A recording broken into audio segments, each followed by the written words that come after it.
Sir നമസ്കാരം. നമസ്കാരം. കേരളത്തിൽ അടുത്ത മുഖ്യമന്ത്രി ആരായിരിക്കും എന്നുള്ളതാണ് കോൺഗ്രസിലെ ചർച്ച. തെരഞ്ഞെടുപ്പ് ഫലം വന്നിട്ടില്ല, വോട്ട് എണ്ണിയിട്ടില്ല, ജനങ്ങൾ എങ്ങനെ വിധി എഴുതിയിരിക്കുന്നു എന്നുള്ളത് പോലും അറിയില്ല. എല്ലാം ഊഹാപോഹങ്ങൾ മാത്രമാണ്. 100 സീറ്റ് കിട്ടും, 90 സീറ്റ് കിട്ടും, അല്ല ഇനി ഇടതുപക്ഷമായിരിക്കുമോ, BJP ഞെട്ടിക്കുമോ എന്നുള്ളതൊന്നും അറിയില്ല. കേരളം വിധി എഴുതിയത് പിണറായി വിരുദ്ധ ഭരണത്തിനെതിരെ ആയിട്ടാണ് എന്നുള്ളൊരു നിഗമനത്തിൽ കോൺഗ്രസ് മേൽക്കൈ കിട്ടും എന്നുള്ള ധാരണയിൽ ഇപ്പോൾ മുഖ്യമന്ത്രി സ്ഥാനത്തെ ചൊല്ലി അതിനുള്ളിൽ അടി തുടങ്ങിയിരിക്കുന്നു.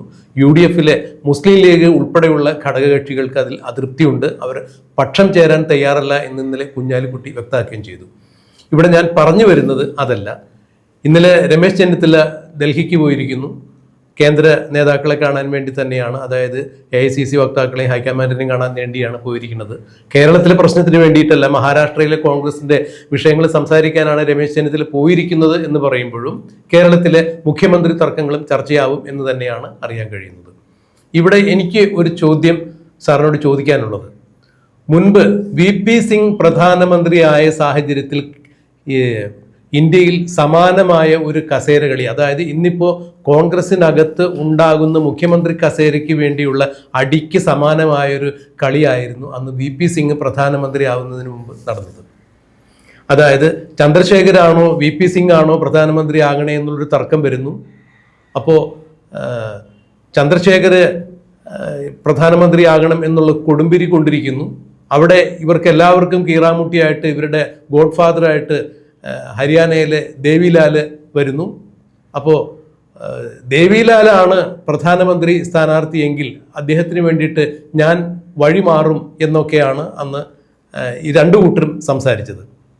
ഒടുവിൽ ആ ഒരു ചന്ദ്രശേഖരും ദേവിലാലും തമ്മിൽ വലിയൊരു കളി നടക്കുന്നു. പിന്നീട് നമ്മൾ ഭാരതത്തിൻ്റെ പ്രധാനമന്ത്രിയായി VP സിംഗിനെ കാണുന്നു. അപ്പോൾ ദേവിലാലിനെ മുൻനിർത്തിക്കൊണ്ട് അവിടെ ഒരു വലിയ കസേര കളി നടന്നു. ഇത് വായിച്ചുള്ള അറിവ് തന്നെയാണ്.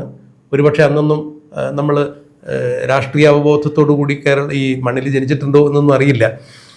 എന്തായാലും എൻ്റെ ഓർമ്മയിൽ നിന്നാണ് ഞാനിത് പറയുന്നത്. ഇപ്പോൾ കേരളത്തിലെ ഈ മുഖ്യമന്ത്രി സ്ഥാനത്തിന് വേണ്ടിയുള്ള അടി കാണുമ്പോൾ എനിക്ക് തോന്നുന്നു KC വേണുഗോപാലിനെയും രമേശ് ചെന്നിത്തലയെയും എല്ലാം മുൻനിർത്തിക്കൊണ്ട് K സുധാകരൻ ചില കളികൾ കളിക്കുന്നു. ഇവിടെ VD സതീശനെ ഒഴിവാക്കിക്കൊണ്ട് മുഖ്യമന്ത്രി കസേര കൃത്യമായി ഒരാളിലേക്ക് എത്തണം എന്നുള്ള ഒരു സ്ട്രാറ്റജി മുന്നോട്ട് വച്ചുകൊണ്ട് തന്നെയാണ് K സുധാകരനും KC രമേശും രമേശ് ചെന്നിത്തലയും ഈ കസേരകളിൽ ഉൾപ്പെട്ടിരിക്കുന്നത് എന്ന് തോന്നുന്നു. എന്താണ് സാറിന് ഇതിനെക്കുറിച്ച് പറയാനുള്ളത്? താങ്കൾ VP സിംഗ് പ്രധാനമന്ത്രിയായ സാഹചര്യത്തെക്കുറിച്ച് അല്ലെ അന്ന് നടന്ന രാഷ്ട്രീയ നാടകങ്ങളെക്കുറിച്ച് സൂചിപ്പിച്ച് നന്നായി. കാരണം ഇന്ന് കോൺഗ്രസിൽ നടക്കുന്ന ഈ ചക്കളത്തി പോരാട്ടത്തിന് ആ സ്റ്റാൻഡേർഡ് പോലും ഇല്ല. ചക്കളത്തി പോരാട്ടത്തെ നമുക്ക് വിശേഷിപ്പിക്കാൻ. അന്ന് ജനതാ പാർട്ടി രാജീവ് ഗാന്ധിയുമായി പിണങ്ങി അഴിമതിയുടെ വിഷയം ഉയർത്തി, ഓഫീസിലുള്ള അഴിമതിയുടെ വിഷയം ഉയർത്തി VP സിംഗ് പോരുമ്പോൾ രാജീവ് ഗാന്ധിക്ക് അദ്ദേഹം ഒരു വാക്ക് കൊടുത്തിരുന്നു, I shall never do anything that will hurt my leader Rajiv Gandhi എന്നൊരു വാക്ക് പേഴ്സണലായിട്ട് കൊടുത്തിട്ട് അതിൽ ഇന്ത്യയിലെ മുഴുവൻ മുഖ്യധാര മാധ്യമങ്ങൾ റിപ്പോർട്ട് ചെയ്തു. പക്ഷേ അവിടുന്ന് പുറത്തേക്ക് ഇറങ്ങിയ പിറ്റേ ദിവസം തൊട്ട് രാജീവ് ഗാന്ധി ഏതെല്ലാം തരത്തിൽ ദ്രോഹിക്കാമോ ആ ദ്രോഹം തന്നെയാണ് VP സിംഗ് ചെയ്തത്. അതായത് ചതി. ആ ചതി വീണ്ടും VP സിംഗ് ജനതാ പാർട്ടി വന്നിട്ടും തുടരുകയാണ്, ജനതാദളിൽ വന്നിട്ടും തുടരുകയാണ്. ആരായിരുന്നു കൂട്ടെന്നറിയാവോ? CPMൻ്റെ നേതാക്കളായിരുന്നു ആ ചതിക്ക് അന്ന് കൂട്ടം. അന്ന് കൂട്ടെന്ന് പറഞ്ഞാൽ ഇവരുടെ കൈപ്പിടിയിൽ ഒതുങ്ങുന്ന ആളല്ല ചന്ദ്രശേഖർ. സ്വന്തമായ അഭിപ്രായമുണ്ട്. ഇന്ദിരാഗാന്ധിയുടെ കാലത്ത് ഇന്ദിരാഗാന്ധിയുടെ വർക്കിംഗ് കമ്മിറ്റിയിലേക്ക് മത്സരിച്ച് ഇന്ദിരാഗാന്ധിക്കെതിരെ മത്സരിച്ച് വർക്കിംഗ് കമ്മിറ്റിയിലേക്ക് ജയിച്ച ഇന്ദിരാഗാന്ധിയുടെ പാനലിനെ തോൽപ്പിച്ചുകൊണ്ട് ജയിച്ച ഒരാളാണ് ചന്ദ്രശേഖർ. നട്ടലുള്ള നേതാവെന്ന് തെളിയിച്ചിട്ടുണ്ട്. അപ്പോൾ കമ്മ്യൂണിസ്റ്റ് പാർട്ടിക്കാരനെ വകവയ്ക്കണമെന്നില്ല. ഇവർ കൊടുക്കുന്ന റെസ്പെക്റ്റോ അല്ലെ കോൺഗ്രസ്സുകാർ കൊടുക്കുന്ന റെസ്പെക്റ്റ് ഇവർക്ക് കാണിക്കില്ല. പക്ഷേ VP സിംഗ് ഒക്കെ ഏത് സമയത്തുണ്ട്. പിന്നെ രണ്ടാമത്തെ കാര്യം, ചന്ദ്രശേഖർ പറഞ്ഞ പ്രധാനപ്പെട്ട കാര്യങ്ങളിലൊന്നാണ് അടിയന്തരാവസ്ഥ അനുകൂലിച്ചൊരു നേതാവിനെ, അടിയന്തരാവസ്ഥ വിരുദ്ധ സമരം നടത്തിയ ജനതാ പാർട്ടിയെ പോലുള്ള പാർട്ടികൾ എങ്ങനെ ഒരു പ്രൈം മിനിസ്റ്റർ സ്ഥാനത്തേക്ക് അംഗീകരിക്കും എന്നുള്ളതാണ്. അപ്പോൾ ചന്ദ്രശേഖർ പറഞ്ഞ യാതൊരു കാരണവശാലും VP സിംഗിനെ പ്രൈം മിനിസ്റ്റർ സ്ഥാനത്തേക്ക് അംഗീകരിക്കാൻ എനിക്ക് ബുദ്ധിമുട്ടുണ്ട്, എങ്ങനെയാണ് ഞാനും മത്സരിക്കുമെന്ന് പറഞ്ഞു. ചന്ദ്രശേഖരൻ VP സിംഗുമായിട്ട് മത്സരിച്ചാൽ ആരാ ജയിക്കാൻ പോകുന്നത് CPM നന്നായിട്ടറിയും അന്നത്തെ സാഹചര്യത്തിൽ. പക്ഷെ അതുകൊണ്ട് സമർത്ഥമായിട്ട് അവർ പറഞ്ഞു, ഒരു ആൾക്കരുവിനെ മുമ്പോട്ട് തള്ളുകയാണ്. ആൾക്കരുവായിട്ട് കൊണ്ടുവന്നത് അവിടുത്തെ പ്രമാണിമാർ, ഡൽഹിയിലെ കോൺഗ്രസ് റഷ്യൻ ലോബിയായിട്ട് ബന്ധപ്പെട്ട ബുദ്ധിജീവികൾ എല്ലാം കൂടെ ബന്ധപ്പെട്ട് മുമ്പോട്ട് കൊണ്ടുവരുന്ന പേര് VP സിംഗിൻ്റെ അല്ല. VP സിംഗിൻ്റെ പേര് കൊണ്ടുവരുന്നതിന് പകരം ദേവിലാലിൻ്റെ പേരാണ് കൊണ്ടുവരുന്നത്. ദേവിലാൽ അന്നത്തെ കാലത്ത് ഹരിയാനയുടെ മാത്രമല്ല ഉത്തരേന്ത്യയിലെ ജാട്ട് സമുദായത്തിൻ്റെ മുഴുവൻ ഏറ്റവും അൺഡിസ്പ്യൂട്ടഡ് ലീഡറാണ്. Haryana is equal to Devi Lal എന്നൊരു മുദ്രാവാക്യമാണ്. അപ്പോൾ അൺഡിസ്പ്യൂട്ടഡ് ലീഡറാണ്. അപ്പോൾ ദേവിലാൽ മത്സരിക്കുകയാണെങ്കിൽ ഉടനെ ചന്ദ്രശേഖർ പറഞ്ഞു ദേവിലാൽജി ആണെങ്കിൽ ഞാൻ ഇല്ല, ഞാൻ മത്സരരംഗത്ത് നിന്ന് മാറുകയാണ്. അപ്പോൾ ചന്ദ്രശേഖർ അവിടുന്ന് ദേവിലാലിനെ പ്രധാനമന്ത്രി അപ്പം അംഗീകരിച്ചു, പാർലമെൻ്ററി ബോർഡ് അംഗീകരിക്കുന്നു. ചന്ദ്രശേഖർ അവിടുന്ന് അത് കഴിഞ്ഞ മീറ്റിംഗ് കഴിഞ്ഞ് ഇയാളെ അംഗീകരിച്ചു എന്ന് പ്രഖ്യാപിച്ച ശേഷമാണ് ആര് പോരുന്നത്, ചന്ദ്രശേഖർ സ്വന്തം വീട്ടിലേക്ക് സൗത്ത് അവനിയിലേക്ക് പോരുകയാണ്. പക്ഷെ ഇത് കഴിഞ്ഞ് ചന്ദ്രശേഖർ അവിടുന്ന് പോകുന്നു, സൗത്ത് അവനിയിൽ എത്തി എന്ന് മനസ്സിലാക്കിയ ഉടനെ ദേവിലാൽ പറഞ്ഞു ഞാൻ ഈ സ്ഥാനം സ്വീകരിക്കുന്നില്ല. ചതി നോക്കണം. ദേവിലാലിനെ മുന്നിൽ നിർത്തി, ശിഖണ്ഡിയെ പോലെ മുന്നിൽ നിർത്തി ദേവിലാലിനെ മാറ്റി നിർക്കുകയാണ്. ദേവിലാൽ പറഞ്ഞു ഞാനില്ല. അല്ല, ആ ഒരു രാഷ്ട്രീയ ചാണക്യ തന്ത്രജ്ഞതയാണ് അവിടെ നമ്മൾ കണ്ടത്. അവിടെ ചന്ദ്രശേഖരനെ നല്ല ഭംഗിയായി ഒതുക്കി പുറകിൽ നിന്ന് കുത്താൻ ഇവർക്ക് സാധിച്ചു. അതിനൊരു കത്തി എടുത്തു കൊടുത്തത് സുർജിത്താണെന്നാണ് എൻ്റെ ഓർമ്മ. ദേവിലാലിനെ കരുവാക്കി അന്ന് ചന്ദ്രശേഖരനെ വീഴ്ത്തി VP സിംഗിനെ പ്രധാനമന്ത്രി കസേരയിലിരുത്തി. അപ്പോൾ VP സിംഗിനെ പ്രധാനമന്ത്രിയാക്കുക എന്നുള്ളത് ഇവിടുത്തെ ആയുധ ലോബിയുടെ ഒക്കെ തന്നെ ആവശ്യമായിരുന്നു. കാരണം VP സിംഗ് പ്രധാനമന്ത്രിയായിട്ട് ചെയ്ത് അംബാനിയുടെ വീട് വരെ റെയ്ഡ് നടത്തിയ ആളാണ് VP സിംഗ്. നിങ്ങൾ ആരെങ്കിലും കേട്ടിട്ടുണ്ടോ, എപ്പോഴെങ്കിലും കേട്ടിട്ടുണ്ടോ VP സിംഗ് പ്രധാനമന്ത്രി ആയ ശേഷം അംബാനിക്കെതിരായി ഒരു ചെറുവിരലെങ്കിലും എനിക്കതായിട്ട് കേട്ടിട്ടുണ്ടോ? അങ്ങനെ ഒത്തിരി സംഭവങ്ങൾ. പക്ഷേ ആ VP സിംഗിന്റെ ഭരണ കാലചക്രം വളരെ പരിമിതമായിരുന്നു എന്നുള്ളതും പിന്നീട് ഇന്ത്യ കണ്ടതാണ്. അല്ല, ചന്ദ്രശേഖരന് VP സിംഗ് എതിർക്കുന്ന പോലെ അല്ല ചന്ദ്രശേഖരനെ ബഹുമാനിക്കുന്നതിന്റെ കാരണം ചന്ദ്രശേഖർ ഓപ്പണാണ്. ഇന്ദിരാഗാന്ധി എടുത്തപ്പോൾ പരസ്യമായിട്ട് എതിർക്കുന്നത്.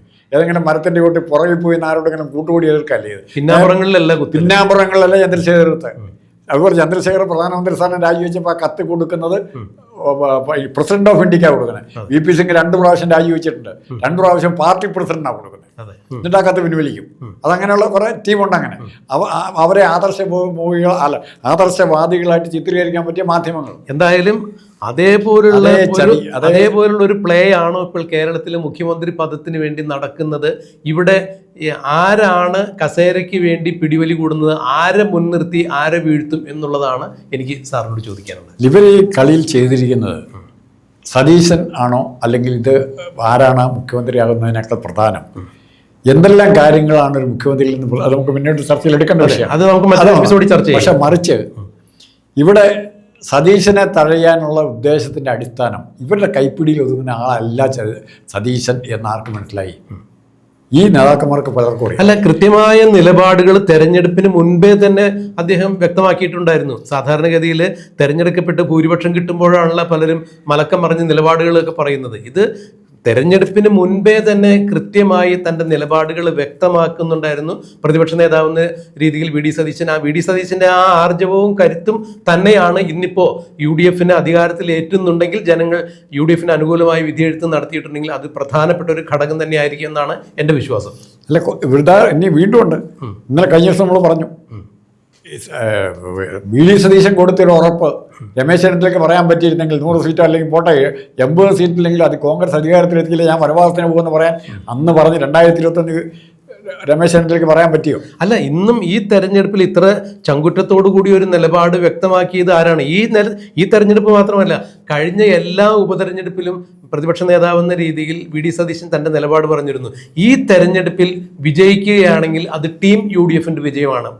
മറിച്ച് ഈ തെരഞ്ഞെടുപ്പിൽ UDF പരാജയപ്പെടുകയാണെങ്കിൽ അത് പ്രതിപക്ഷ നേതാവ് എന്ന രീതിയിൽ അതിൻ്റെ ഉത്തരവാദിത്തം ഞാൻ ഏറ്റെടുക്കുന്നു എന്ന് പറഞ്ഞിട്ടാണ് എല്ലാ ഉപതെരഞ്ഞെടുപ്പിനും അദ്ദേഹം നേരിട്ടത്. അത് വലിയൊരു നിലപാടാണ്. ഞാൻ അത് താങ്കൾ പറഞ്ഞുകൊണ്ട് പറയാം. മമതാ ബാനർജിയുമായി രാഹുൽ ഗാന്ധി നേരിട്ട്, ഇപ്പോഴല്ല, ഒരു 2 വർഷം മുമ്പ് ഈ ഇന്ത്യ മുന്നണി ഉണ്ടാക്കുന്ന സമയത്ത് രാഹുൽ ഗാന്ധിയായിട്ട് ചർച്ച ചെയ്യാനായിട്ട് രാഹുൽ ഗാന്ധി നേരിട്ട് തന്നെ ചെല്ലുക എന്ന് പറഞ്ഞ ഒരു ഇൻവിറ്റേഷൻ പോയി. മമതയ്ക്ക് വലിയ സന്തോഷമായിരുന്നു. ആഫ്റ്റർ ഓൾ വി ആർ കോൺഗ്രസ്മെൻ എന്നുള്ള മട്ടിലാണ് അവർ സംസാരിച്ചത്. പക്ഷേ അതിന് പകരം ഇദ്ദേഹം രാഹുൽ ഗാന്ധി പറഞ്ഞയച്ചത് സാക്ഷാൽ വേണുഗോപാലിനെയാണ്.